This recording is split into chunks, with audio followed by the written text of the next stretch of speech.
자, 하나님 말씀은 하박국 3장 16절에서 19절입니다.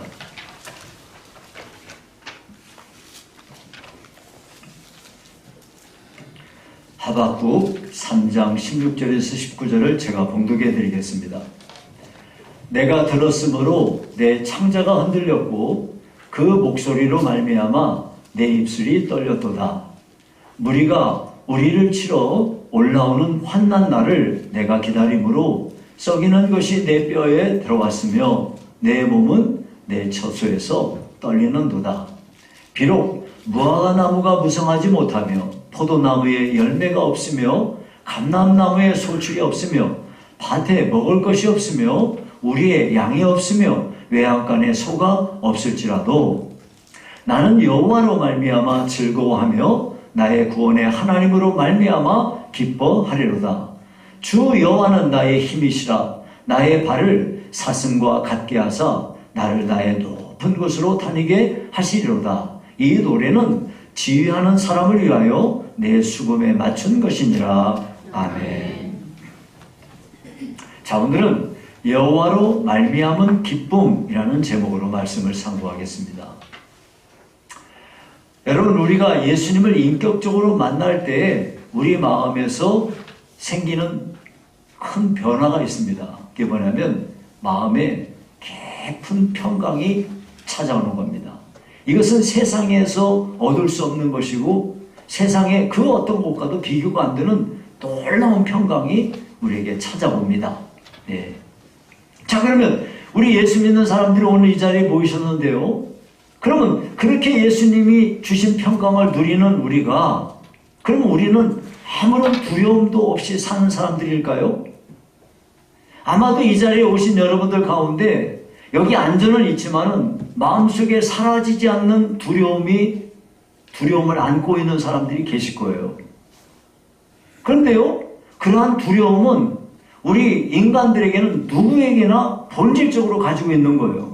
첫사람 아담이 하나님에게서 멀어졌을 때 그 마음속에 찾아온 첫 번째 감정의 변화가 뭐였냐면 두려움이었어요. 그러니까 지금도 똑같아요. 여러분, 우리가 예수님을 믿지만은 우리가 하나님과 조금만 멀어지면 우리 마음속에서 금방 찾아오는 게 뭐냐면 염려와 걱정, 근심이 찾아오면서 두려움이 밀려옵니다. 그래서 여러분, 오늘 추수감사절인데요. 이 감사는요, 우리 마음속에서 일어나는 모든 두려움을 물리치는 최종 병기와 같은 거예요. 그래서요, 오늘 우리가 하박국 선자가 어떻게 두려움을 극복했는가 이것을 살펴보면서 오늘 추수감사절에 우리들의 감사가 회복되는 은혜가 있기를 간절히 바랍니다. 자, 그러면 여러분, 인간은 그 존재 자체가 두려움에 빠져 사는 존재예요. 여기 오늘 우리가 16절 본문 읽었는데요. 내가 들었으므로 내 창자가 흔들렸고 그 목소리로 말미암아 내 입술이 떨렸도다. 무리가 우리를 치러 올라오는 환난 날을 내가 기다림으로 썩이는 것이 내 뼈에 들어왔으며 내 몸은 내 처소에서 떨리는도다. 여러분, 이게 무슨 말이냐면 내가 들었으므로, 그 말은 뭘 들었다는 말이냐면 이제 이스라엘 백성이 우상 숭배를 하여 하나님 앞에 범죄함으로 하나님께서 바벨론 군대를 동원해서 이제 이스라엘 유다를 공격하게 할 거예요. 이 소리를 들었으므로 창자가 흔들리고 입술은 파랗게 질려가지고 부들부들 떨리고 있다 이거예요. 예. 이 갈대아 군대, 이 바벨론 군대가 쳐들어와서 닥치는 대로 사람들을 죽일 것이고 수많은 사람들을 포로로 끌고 갈 것이며 왕과 모든 고위 관직에 있는 사람들을 수치를 주고 성벽은, 견고한 성벽은 다 무너뜨려 버릴 거예요. 그래서 유다가 정말로 완전히 멸망해버리고 짓밟힘을 당하게 되는 상태가 지금 오고 있는 거예요. 이것을 보고 있으니까 너무 두렵고 공포가 밀려오는 거죠. 근데 여러분, 우리가 잠깐 생각을 다른 데로 바꿔서 생각해 보면, 여러분, 이 하박국이 누굽니까? 하박국이 선지자 아닙니까? 선지자는 누군데요? 하나님의 음성을 듣고 주의 백성들에게 그것을 가르쳐주는 사람 아니에요? 그러면은 적어도 선지자쯤 되면은 이런 어려움쯤이야 그런 전쟁의 위험쯤이야 이걸 끄떡없이 대처하면서 이걸 바라볼 수 있어야 되지 않을까? 이렇게 생각할 수 있어요.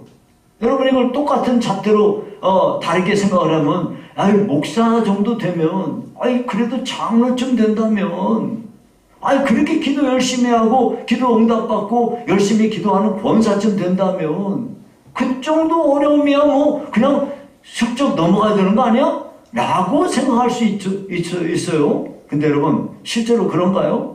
인간은 본질적으로 전부 약한 존재들이에요. 여러분 하나님께서 우리를 지으셨는데 우리는 하나님의 손에 의해서 지음을 받은 피조물입니다. 그럼 피조물은요 조물주가 아니에요. 피조물이 가지고 있는 결핍성이 항상 있어요. 예. 그것은 자기를 창조하신 창조주에게 의지하여서 이 문제를 해결할 수 있는 거니까 이 피조물로 지어진 존재는 근본적으로 부족한 게 많아요. 사실요 인간은요 대단한 존재긴 해요. 여러분 두바이에 가면은 두르즈 할리파라고 하는 건물이 있는데 이 건물 높이가요 163층이에요. 이 높이가 828m입니다. 이게 어느 정도 높은 거냐면요 우리나라 63빌딩 있죠? 그보다 100층이 더 높아요. 100층이. 얼마나 높은 겁니까? 야, 그걸 또 우리나라 기업이 또 그걸 지었네. 야, 대단하긴 합니다. 예. 그런데 이렇게 대단한 것 같기는 한데 뇌런목이 한 방에 물려갖고 죽는 게 인간이에요. 대단하기도 대단한데 엄청 연약해요. 이 인간이 그렇습니다. 그래서요 성경에 나오는 인물들을 보면 다 그래요. 아브라함이 어때요? 믿음의 조상이잖아요. 근데 이 사람이 자기 권력을 가진 권세자가 자기 아내 뺏어갈까봐 자기 죽이고 자기 아내 뺏어갈까봐 가는 데마다 뭐라고 하냐면 자기 아내를 자기 여동생이라고 했단 말이에요. 그렇게 말한다는 건 뭘 얘기합니까? 자기 아내를 다른 남자가 뺏어갈 수도 있고 돈 주고 그걸 사갈 수도 있고 하는 이런 극단적인 상황을 이런 거 올 수 있는데 그것을 했다 이 말이에요. 그것도 2번씩이나. 야, 참 이거 아무리 두려워도 그렇지 자기 아내를 그렇게. 여러분 구약 성경에 보면 대단한 인물이 엘리야 선지자입니다. 이 사람은요 수백 명의 우상 숭배자들과 혼자서 맞대결 해가지고요 하늘에서 불을 끌어내리는 사람이에요. 3년 반 동안 비가 안 오는데 기도해가지고 응답을 받아낸 사람이에요. 얼마나 대단합니까? 그런 그가요 이방 여인이 자기 죽이겠다 너희 죽어서 하니까 그 말을 듣고 그냥 부들부들 떨면서 도망쳐가지고 난 죽여달라고 난 됐다고 죽여달라고 이렇게 죽음을 구하는 진짜 초라한 신세로 떨어져 버립니다. 야, 참 정말 여러분 우리가 성경 전체에서 이 한 사람에 대해서 가장 많이 기록하고 있는 사람 중에 하나가 다윗이에요. 다윗은 정말 대단한 사람이죠. 그런데 그가 왕궁 옥상에 올라가서 저녁에 뉘어뉘어 달 때 옥상을 거닐다가 한 여인이 목욕하는 걸 보고 그 여자를 몰래 데려와가지고 성관계를 가졌어요. 그런데 아이를 가져버렸네. 그것을 무마시키기 위해서 전쟁에 나가 있는 자기 여자의 남편을 불러들였어요. 그래가지고 그 우리아를 갖다가 잘 이렇게 해가지고서 적당히 해서 그 문제를 덮어보려고 했는데 이 우리아가 자기 아내하고 잠을 자지를 않네. 다른 사람들은 전쟁터에서 지금 죽음을 불사하고 싸우고 있는데 내가 어찌 내 아내와 자겠습니까 하고 안 하는 거네. 그래가지고 전쟁터에 몰아넣어가지고 잔인하게 살해해버립니다. 이야, 그 우리아가 누굽니까? 다윗에게 두 번 다시 얘기할 수 없는 충성된 자기 신하예요. 자기 부하예요. 그런 사람은 그렇게 잔인하게 죽여버려요. 그리고 나서는 너무 이것 때문에 두려워가지고 하나님 앞에 막 너무 무섭고 떨려가지고 부들부들 떱니다. 그 성경에 시편에 보니까 자기는 종일 신음한다 그러고 뼈가 쇠하여가는 두려움 속에 떤다 그래요. 여러분 신약 성경에 돌아가면은요, 바울 사도가 이 사람이 대단한 사람 아닙니까? 바울 사도는요, 신약 성경의 절반을 기록한 사람이에요. 바울 사도는 이 사람은 정말 불굴의 복음의 전사입니다. 그런데요, 고린도 교회에 보내는 편지에 이렇게 써요. 고린도전서 2장 3절에 보면 이런 말씀이 있는데요. 내가 너희 가운데 거할 때에 약하고 두려워하고 심히 떨어노라 그랬어요. 아니 이렇게 복음의 불굴의 전도자가 어떻게 이렇게 두려워하고 심히 떤다 그래요? 이걸 볼 때요, 여러분, 모든 사람은 아무리 하나님 앞에 귀하게 쓰임을 받는 사람이라 할지라도 그 사람 본연의 누구에게든지 이와 같은 두려움이 사로잡고 있다 하는 것을 알 수가 있습니다. 그러니까 지금 우리가 읽은 하박국 선지자의 이 말대로 바벨론 군대 침입을 이렇게 예상하면서 두려워 떨고 있는 것은 지극히 정상적인 일이다, 이렇게 평가할 수가 있습니다. 그러면 이렇게 극단적인 공포의 상황이 밀려오는데 하박국 선지자는 어떻게 이런 상황에서 기뻐할 수 있다는 말이죠? 원래 기뻐할 수 있는 처지가 아니라니까요. 오늘 읽은 본문 17절에 그렇게 말해요. 비록 무화과 나무가 무성하지 못하고 포도나무에 열매가 없고 감람나무에 소출이 없고 밭에 먹을 게 없고 우리의 양이 없고 외양간에 소가 없어. 이 말 뭔 말이에요? 먹을 것 없어요. 입을 것 없어요. 거주할 집이 없어요. 모든 게 다 최소한 먹고 살 것조차 없는 그런 처지가 되어버렸다 그 말이에요. 하박국 선지자는 바벨론 군대가 침공하면서 모든 것을 잃어버리게 될 상황을 지금 보고 있는 것입니다. 정말로 아무것도 남은 게 없는 이 비참한 이런 상황을 떠올리고 있는데요, 이런 처지에서 어떻게 즐거움이 나오고 어떻게 기뻐할 수 있겠습니까? 여러분, 이것을 현실적으로 바꿔보죠. 어떤 청년이 그 어려운 상황에서 열심히 노력해가지고 그렇게 해가지고 자기 아르바이트 하면서 겨우 해가지고 대학을 졸업했어요. 그래가지고 이제 일자리를 구하는데 아무리 일자리를 구하려고 수십 군데 아니면 100군데가 넘는 곳에 이력서를 다 냈는데 소용이 없어. 온갖 방법을 동원해도 취직할 길이 없네.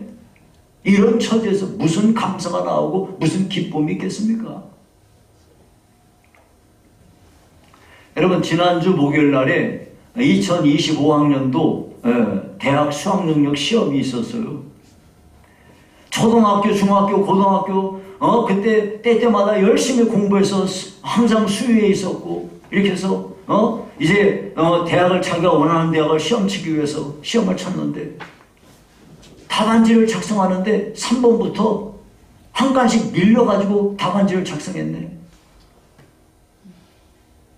야, 이 참담한 상황이 되어버렸는데 어떻게 이 상황에서 기쁨이 나오고 이곳에서 감사할 수가 있겠습니까?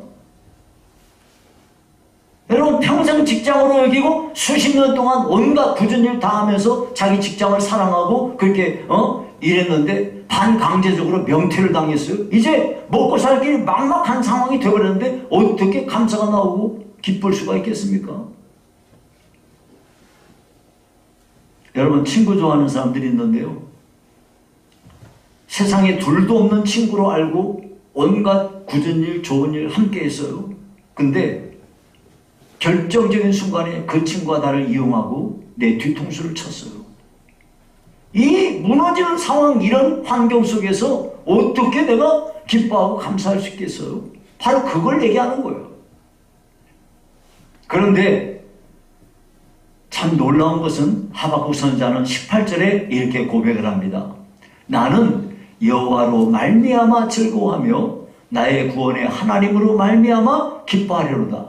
여러분, 이렇게 잘 보시면 여호와로 말미암아 즐거워한다는 거예요. 나는 내게 주어지는 환경과 여건에 의해서 즐거워하는 게 아니고 여호와로 말미암아 즐거워한다는 거예요. 나의 구원에 하나님으로 말미암아 기뻐한다는 거예요. 예. 하박국 선지자는 지금 공포감이 밀려와요. 도저히 기뻐하고 감사할 수 없어요. 이 상황인데, 예. 여호와로 말미암아, 내가 믿는 여호와 하나님으로 말미암아 나는 즐거워하고 그 하나님으로 말미암아 기뻐한다는 거예요. 자, 그러면 여러분, 여기서 우리가 질문이 나와요. 대체 하나님은 어떤 분이시기에 하박국 선지자가 모든 것이 없는 절박한 상황 속에서 하나님으로 말미암아 즐거워하고 기뻐할 수 있다는 얘기죠? 대체 하나님이 누구신가요? 여러분, 사람들은요, 대개가 그래요. 어려운 일을 맞이하게 되면 어떤 사람은요, 그걸 운명으로 받아들여요. 에이, 그리고 그냥 체념해버립니다. 그냥 모든 걸 포기하고 그냥 사는 거예요. 또 어떤 사람은요, 이런 어려운 상황이 오면은 그걸 애써 외면해요. 없었던 일처럼 태연하게 그렇게 행동합니다. 그런데 실상은 어때요? 그 속에서 골마 터져요. 속병이 납니다. 교회에서도 그런 사람들이 있어요. 참 저분은 화를 안 내. 자기 감정 표현을 잘 내지 않고 그냥 덤덤하게 지내요. 덤덤하게 지내는 것처럼 보일 뿐이지 속에서는요, 속이 문드러져요. 속병이 납니다. 어떤 사람은요, 어려운 일이 오면은 그걸 애써 도망쳐버려요.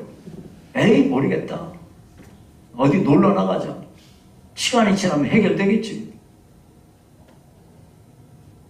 근데요, 여러분, 세상 사람들은 그렇게 할지 몰라도 하나님의 사람은 어려운 일을 만났을 때 그 문제를 내 운명으로 받아들이고 체념하는 사람이 아니에요.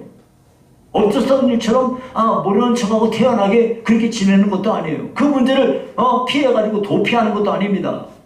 하나님의 사람은요, 아무리 어려운 거센 파도가 밀려와도요, 그 파도를 딛고 설 수 있는 사람이에요. 그래서 그 파도 타기를 할 수 있는 사람이 그리스도인이라 이 말이에요. 다른 말로 하자면 예수 믿는 성도들은요, 자기 앞에 풍랑이 찾아오면은 그 풍랑을 오히려 그것을 인연으로 삼아가지고 돛을 올리고 그것을 따라서 더 힘차게 갈 수 있는 사람이 그리스도인이다 이 말이에요. 어떻게 이런 일이 가능할까요? 여러분, 그것은요, 우리가 믿는 여호와 하나님 때문에 그런 것입니다. 하나님으로 말미암아 내가 믿는 그 하나님이 어떠한 분이신가를 알고 그분에게 내 인생을 맡기고 그래서 그분의 도우심을 입게 되면은 우리는 어떠한 형편이나 처지도 이겨낼 수 있는 사람이 되는 것이에요. 자, 그렇다면은 하박국 선지자는 자기가 믿는 하나님이 대체 어떤 하나님이라고 고백하는 겁니까? 어떤 하나님이었기에 하박국 선지자는 여호와로 말미암아 즐거워하고 기뻐한다 했을까요? 여러분, 이게 우리는 읽지 않았지만요, 여러분이 이 앞에 이제 집에 돌아가시면은 한번 잘 읽어보세요. 이 3장에 보시면 하박국 3장 1절부터 쭉 15절까지 쭉 보시면은요, 하박국 선지자가 믿는 하나님이 어떠한 하나님이신가를 노래로 표현하고 있는 거예요. 이것이 기도입니다. 하박국 선지자의 기도예요. 자, 그러면 하박국 선지자는 이 하나님을 어떤 하나님으로 믿었다는 말인가요? 자, 여러분, 그걸 한번 봅시다. 먼저요, 이것을 딱 3장에 있는 말씀을 압축하자면 이런 거예요. 하나님은 온 땅의 주관자라는 거예요. 온 땅의 주관자. 그래서 여기 4절에 보면 그런 말씀이 있어요. 4절에 그의 광명이 햇빛 같고 광선이 그의 손에서 나오니, 이 뭔 말이에요? 하나님은요, 빛의 주관자라 이거예요. 여러분, 세상에 빛이 없으면요, 세상에 생명체가 살 수가 없어요. 근데 빛의 주관자이십니다. 또 전염병도 통제하십니다. 예, 여기 지금 5절에 보니까요, 역병이 그 앞에서 행하며 불덩이가 그의 발 밑에서 나오는도다. 역병이 뭡니까? 전염병 말하는 거예요. 하나님은요, 전염병도 하나님이 다 통제하세요. 또 하나님은 어떤 분이십니까? 10절에 보니까요, 산과 바다도 다스리세요. 산들이 주를 보고 흔들리며 창수가 넘치고 바다가 소리를 지르며 손을 높이 들었나이다. 산과 바다, 이 모든 것들을 다 하나님의 손으로 통치하십니다. 12절에 보면은요, 하나님은 온 땅의 주인이시며 열방을 통치하십니다. 주께서 노를 바라사 땅을 두르셨으며 분을 내사 여러 나라를 밟으셨나이다. 예, 하나님은요, 온 땅의 주인이세요. 온 세상에 있는 모든 나라들을 하나님이 통치하십니다. 여러분, 이 말은 우리 개인에게 적용할 때 어떤 말인가요? 하나님은요, 내 인생을 통치하시고 다스리시는 분이에요. 내 생사화복은 하나님의 손 안에 달려있는 거예요. 그 다음에 하나님은 어떤 분이라고 그럽니까? 하나님은요, 구원자시라는 거예요. 13절에 보니까 주께서 주의 백성을 구원하시고 기름 부음을 받은 자를 하시려고 나오사 악인의 집에 머리를 치시며 그 기초를 바다까지 드러내셨나이다. 하나님은요, 하나님의 백성을 구원하기 위해서 이제 모든 일을 행하실 거예요. 비록 바벨론 군대를 동원해서 유다 백성을 징계하기 위하여 그들을 공격해서 수많은 사람들을 죽이고 파괴할 것이지만 하나님은 결국 자기 백성을 구원하시는 하나님이라고 고백하고 있습니다. 여러분, 우리는요, 우리가 하나님을 믿는다 할 때 하나님의 무엇을 믿습니까? 하나님의 구원하심을 믿습니다. 우리는 이 세상의 온갖 수많은 여러 가지 일들 속에서 하나님이 나를 구원하시는 구원주이심을 믿는 것입니다. 그래서 예수님을 말할 때 구세주라고 그래요. 구세주. 예, 세상을 구원하시는 주님이다 이 말이에요. 구세주. 우리 하나님께서 그 구세주 되신 주님께서 내 인생을 붙잡으시고 나를 사망의 그늘에서 구원하시는 하나님이신 거죠. 자, 그 다음에 하나님은 어떤 분이십니까? 하나님은 긍휼을 베푸시는 하나님이세요. 3장 2절에 보면 이런 말씀이 있어요. 여호와여, 주는 주의 일을 이 수년 내에 부응하게 하옵소서. 이 수년 내에 나타내시옵소서. 진노 중에라도 긍휼을 잊지 마옵소서 그랬어요. 여러분, 이게 무슨 말이에요? 비록 이스라엘 유다 백성들이 범죄해서 하나님 앞에 이렇게 징계를 받아요. 바벨론 군대가 와서 이 비극적인 일을 하게 될 거예요. 그런데 그런 중에도 비록 나라가 망해버리는 절망적인 상황을 맞이하지만 하나님은 긍휼이 많으신 하나님이세요. 그래서 이 긍휼이 많으신 하나님께서 다시 조만간에 다시 유다를 회복시키실 것이고 다시 부흥의 길을 허락하실 것을 믿었습니다. 그러니까 이런 고백이 있기 때문에 하나님의 이렇게 참 놀라우신 분이라는 것을 믿었기 때문에 하박국 선자는 이렇게 고백을 해요. 19절에 주 여호와는 나의 뭐라? 힘이시라. 나의 발을 사슴과 같게 하사 나를 나의 높은 곳으로 다니게 하시리로다. 이게 무슨 말이냐면요, 나의 발을 사슴과 같게 한다는 건, 사슴은요, 여러분 이 다리가 엄청 튼튼해요. 그래가지고 사슴이 뛰는 거 여러분 많이 보셨죠? 사슴은 뛸 때 어떻게 뛰어요? 한번 팍 뛰면요, 그냥 거의 날아가는 수준이에요. 여기서 팍 뛰어. 그러니까 여러분, 그래서 제가 철책에서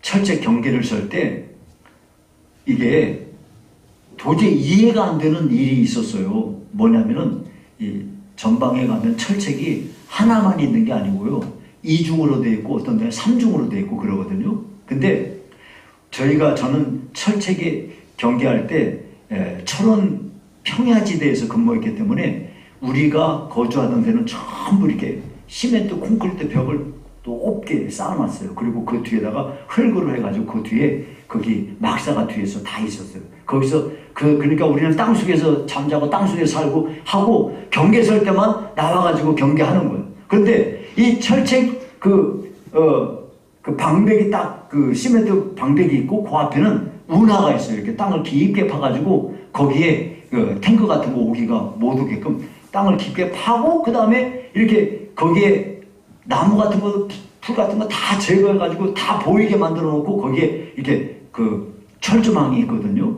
그러면 이 철조망이 이렇게 둥그렇게 거기 무슨 지형이 있어가지고 둥그렇게 철조망이 있고 그 바깥에 또 철조망이 있어요. 그러니까 그런데 이 철조망 안에 어디로 갈 길이 없어요. 근데 노루 한 마리가 거기에 들어가 있는 거예요. 어떻게 노루가 거기 들어가죠?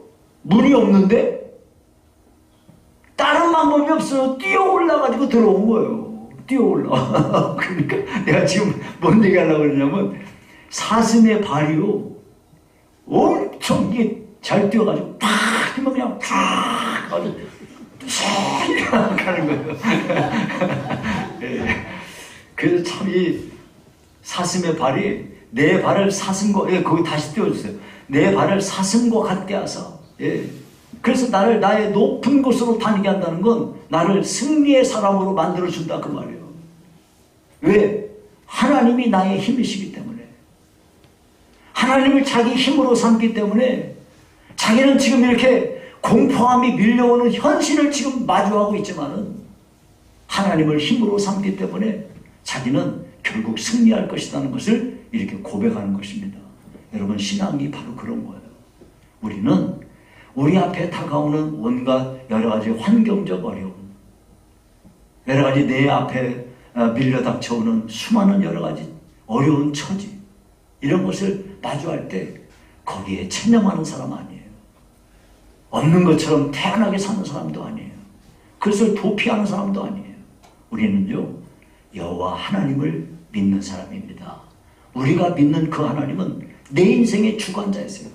나의 구원자가 되시며 나를 불쌍히 여기시고 나를 회복시키는 하나님이세요. 그것을 믿기 때문에 우리는요, 여호와로 말미암아 즐거워하고 여호와로 말미암아 기뻐하는 이 하박국 선자의 이 고백처럼 여기다가 여호와로 말미암아 우리는 감사할 수 있어요. 우리가 감사할 일들이 그리 많지 않아요. 여러 가지 환경을 보면은. 그런데 여러분, 우리는 내가 믿는 그 하나님을 깊이 묵상하고 그 하나님을 하나님께 내 인생을 맡겨버릴 때 나는 여호와로 말미암아 감사할 수 있는 사람이 되는 거예요. 이때 우리는 비로소 범사에 감사하는 사람이 되는 겁니다. 그러니까 여러분, 우리는요 하나님을 믿는 사람이에요. 근데 내가 누구를 믿어요? 하나님을 믿는데 그 하나님이 누구냐 이거예요. 그 하나님은요 정말 크신 하나님을 우리가 믿는 거예요. 우리는 사실 잘 생각해 보면 세상에 종교가 너무 많아요. 그리고 어쩌다 우리는 예수를 믿게 됐을까요? 저는 가끔 그런 생각을 해요. 야, 나는 진짜 엄청 복받은 사람이다. 네, 우리가 믿는 하나님은 내 인생의 주관자시고 온 땅을 통치하시는 온 세상의 주관자이십니다. 그분은 우리의 구원자가 되시며 그분은 우리를 긍휼히 여기시는 좋으신 하나님이십니다. 이 하나님을 여러분이 끝까지 신뢰하면서 그렇게 사셔서 우리 구주 예수님으로 말미암아 여러분의 삶에 감사가 충만히 넘치기를 바랍니다. 예, 이제 말씀을 맺을게요. 2차 세계대전이 끝나고 일본의 한 해군 장교가 고향으로 돌아갔대요. 그랬더니 기가 막힌 상황이 벌어진 거예요. 이 전쟁으로 폐허가 되어버렸는데 자기 동네 사람들은 기아에 허덕이고 온 동네가 다 부서졌는데 자기 집도 잿더미가 되어버린 거죠. 그래서 처음에는 이런 상황을 보고 애써 참으려고 했는데 시간이 지나면 지날수록 불평과 원망이 나오면서 견디기가 힘들다가 결국 분노가 막 너무 차올라가지고 화병 때문에 전신 마비가 와버린 거예요. 말도 못하고 온몸에 마비가 되어버린 거죠. 그래서 이 사람을 진단하고 치료하는 의사가요, 이 사람의 모든 걸 조사를 해봤더니 이 사람이 마음속에서 분노 때문에 이렇게 됐구나, 이걸 알아차리고는 다음과 같이 처방을 내렸답니다. 당신은 내가 처방해주는 약을 먹을 때마다 반드시 하나님 감사합니다 라는 말을 하십시오. 내 처방대로만 하면 당신의 상태가 분명히 회복이 될 겁니다. 이 말을 처음 들었을 때는 이 해군 장교가 콧방귀도 끼지 않고 그렇게 하다가 아무리도 안 되니까 그래도 지푸라기라도 잡는 심정으로 의사가 말하는 대로 약을 먹을 때마다 감사를 표현하기 시작한 거예요. 근데 처음에 감사합니다라는 말이 절대 안 나오는 거야. 예. 그래가지고 막 온 힘을 다해서 땀을 뻘뻘 흘리면서 겨우 그냥 중얼거릴 정도로 하다가 그렇게 하면서 몇 달이 갔는데 어느 날 중학교를 다니는 딸아이가 학교 끝나고 오다가 풀빵을 하나 사가지고 와서 그것을 자기한테 주면서 아빠 이거 잡수세요 하고 줬단 말이에요. 딸한테 그것을 딱 받는 순간에 힘들게 하나님 감사합니다 라고 말하는 순간 전신마비가 완전히 풀어졌다는 겁니다. 병이 깨끗하게 나서버린 거예요. 눈앞에서 펼쳐진 이 기적을 보고 이 사람이 어쩔 줄 몰라 하면서 연신 하나님 감사합니다를 외쳤다는 거예요. 여러분, 불평이나 원망은 사탄이 쓰는 그 무기예요. 사탄의 전략은 어떻게든 우리 성도들의 마음속에 불평과 원망을 가져다 주는 거예요. 반대로 하나님이 쓰시는 정말 놀라운 병기는 감사입니다. 그래서 우리 성도들은 감사하게 되면은 정말로 놀라우리만큼 원망과 불평이 다 사라져버리고 우리 앞에 승리가 놓여지게 되는 것입니다. 그러니까 여러분, 오늘 추수감사절이에요. 여러분 얼마나 감사하고 있습니까? 무엇이 감사합니까? 우리 찬송가에 보면은 감사한 것을 세어보아라 그래요. 무엇이 감사한지. 여러분 다른 때는 못했어도 오늘 추수감사절입니다. 여러분들이 나는 하나님께 무엇이 감사한가 한번 곰곰이 여러분들이 생각하시면서 그렇게 해서 여러분들이 그 감사나무에 그 글 좀 쓰세요. 내가 보려고 쓰라 그러는 거 아니에요. 내가 보려고 쓰라, 나 안 볼 테니까. 그 어떤 사람들 또 가서 이렇게 들추고 꼭 읽는 사람이 있더라고. 이거 누가 썼네? 왜 그걸 하는데? 당신이나 해. 왜 뭐 남의 거 왜 읽는 거야, 그 대체? 남의 거 읽지 말고 주님만 읽으세요 하고 여러분이 잘 작성하셔서 오늘 끝나면 집에 약속 있는 사람은 바로 가지만 안 그런 사람은 굳이 내려가서 꼭 쓰고 그러고 내려가요. 그 힘들면 여기 밑에 내려가면 감사나무 종이 있으니까 뭐 몇 개씩이라도 가져가서 잘 생각해서 써가지고 거기다 달아요. 다음 주까지 안 없앨 테니까. 감사는요, 구체적이어야 돼요. 그리고 표현이 돼야 됩니다. 그래야 진정한 감사가 되는 거예요. 꼭 여러분, 이렇게 해서 여러분의 삶에 감사가 충만한 은혜가 있기를 주의 이름으로 축원합니다.